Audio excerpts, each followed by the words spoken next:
Terrific. Okay, thank you very much. And now welcome to the LPEA Committee of the Whole meeting. We are going to go ahead and start the meeting as we usually do with a Pledge of Allegiance, and then we'll go do the approval of the meeting minutes. So if everybody, wherever they are, don't mind standing up and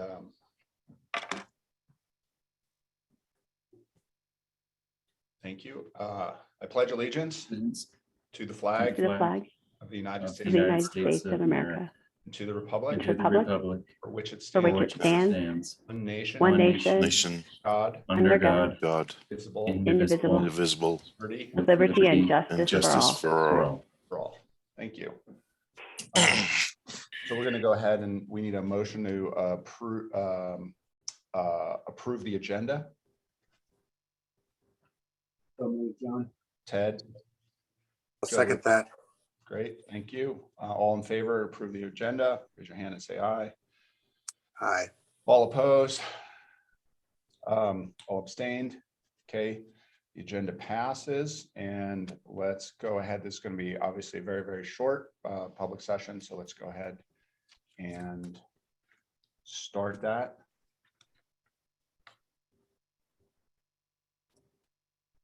Do you want me to? Yeah, go ahead and share. Okay, share the slide. And then I'll kick us off.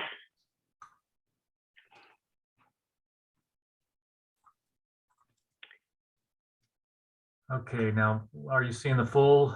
No, we're seeing your notes. Now you should be seeing it. There we go. All right.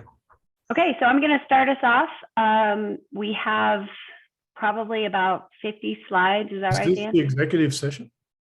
No, we're not in executive session. There will be a break here to go to executive session. Right. Okay. So go ahead, Dan. So what we wanted to do is review the agenda today. So we will go through some background information. We're going to review the partial contract versus the first full buyout.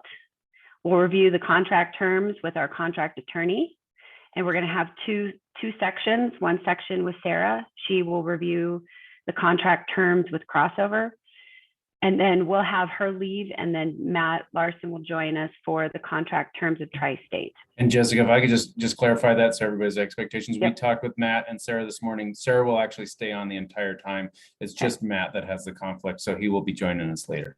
Great, thank you. And then we'll talk about next steps with the timeline. So with all the agenda items that we're going to go through, we wanted to make sure everybody understand what the objective was for today. So we are seeking to prioritize an option within the three-pronged strategy. We're looking to authorize finalizing the power supply contracts. That doesn't mean executing, because we will have to come back to the board over the course of the year to execute the actual contracts. And then we're going to briefly go over the financing. Okay. So during, again, today's discussion, this has taken many of us over 2 years to review this. Dan Harms longer. And so it is definitely our opinion amongst our contract attorneys and even Energy Strategies, which was our power consultants and staff, that we are seeking final approval of the partial contract as LPEA's future in the three-pronged strategy. We are also looking for delegation for staff to finalize the contract agreements and the power supply arrangements for a future board vote. And then we're also looking to approve the CFC loan terms. So 3 major items that we'll go through later today. Okay, so Dan, I'm going to have you start here.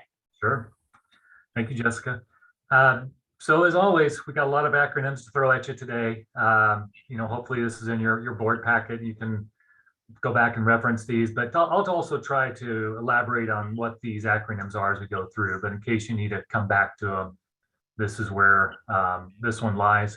And you'll see that that these are sort of paired together, like the CTP and the BTP go together. That's the contract termination payment associated with a full buyout of Tri-State, whereas BDP is the buy down payment associated with a partial requirements contract with Tri-State. And then we have WESC or WESC, as it's sometimes pronounced, and PPAs. These are the contractual agreements that will set up our power supply arrangement, once again, with Tri-State with the WESC and the PPA with crossover. You may also hear the terms MOU and EA. MOU is basically the term sheet that's going to build the WESC. That's with Tri-State. And the EA is the exclusivity agreement with crossover that establishes the terms that'll go into the PPA. We also will talk about MAX, which is the type of partial power supply we're looking at from Tri-State. We've talked about this a bit in the past. And LTFF, if we mention that, is the long-term financial forecast that Tri-State uses, and that's our best proxy on future rates from Tri-State then. Then let's talk a little bit about what got us here. A lot of what we're going to be covering today, in fact, I'd say 90% of what we're covering today is going to be stuff that you've heard already before. And I think this is just going to be a good presentation that brings it all into one place, so we can cover everything that we've talked about and then cover a little bit of new material on top of that. But basically, the path that's gotten us here is it started back in August of 2019 when the board set out our three-pronged strategy. And then on October of 2020, that's when Tri-State launched its partial requirements. LPEA applied and was awarded in May of 2021, 71 megawatts of a max allocation. Then in July, FERC issued a show cause order for Tri-State, and that sort of reset some of the negotiations for the CTP.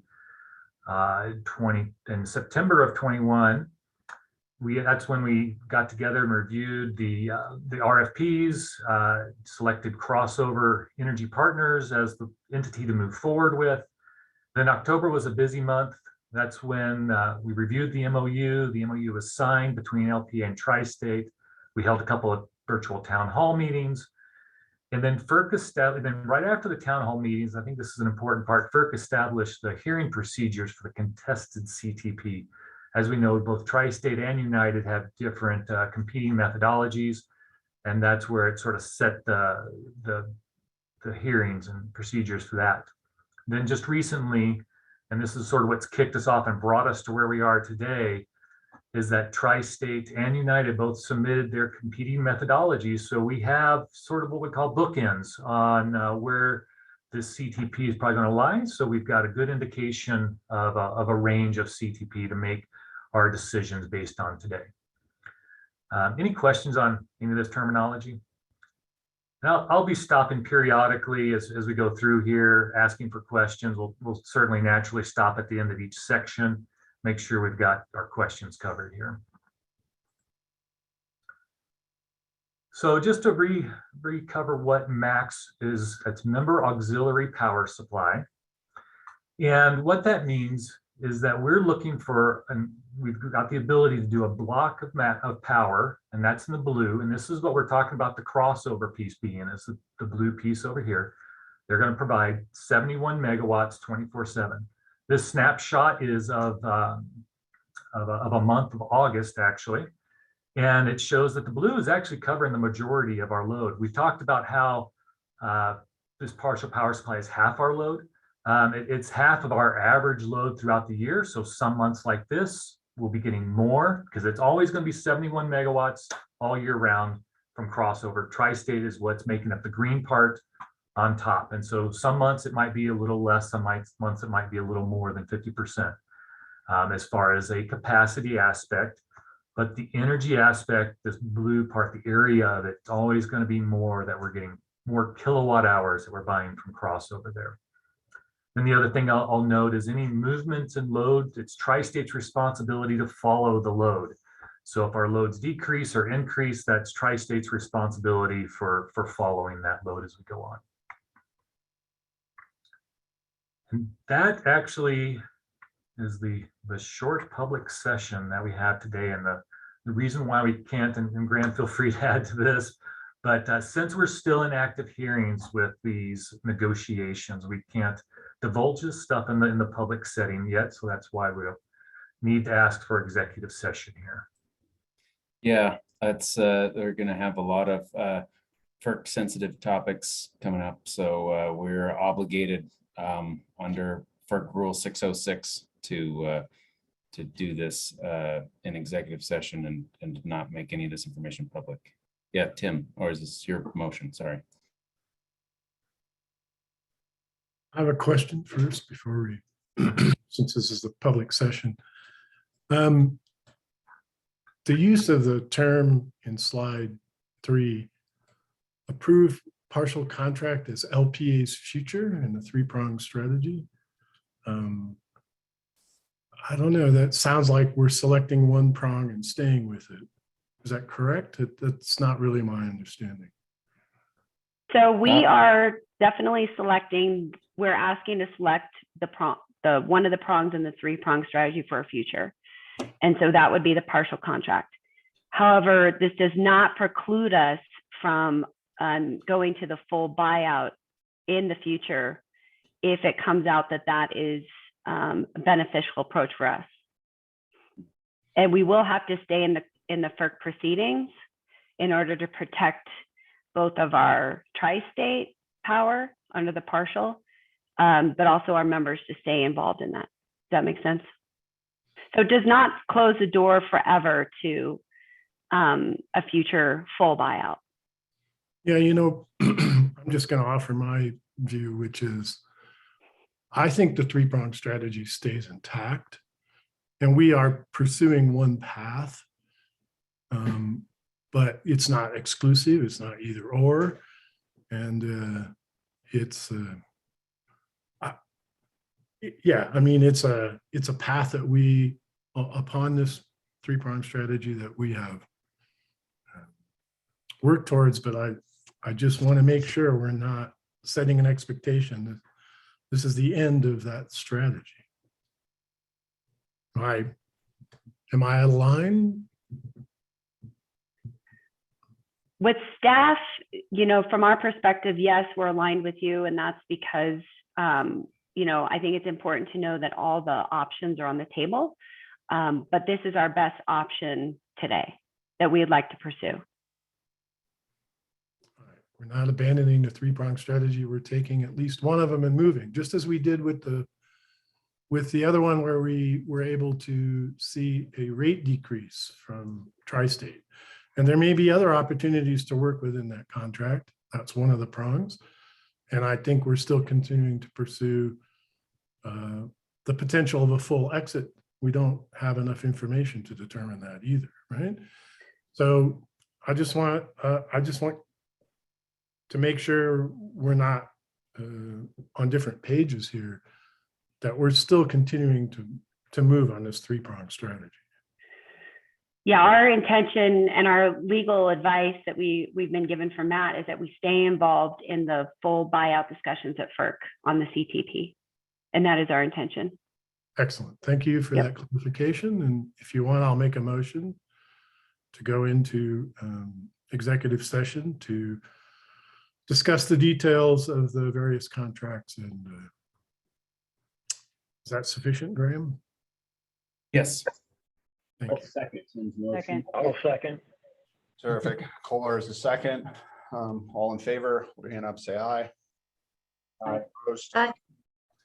All abstained. Terrific. The motion passes. So we will head on over to executive session. Thank you. See you over there.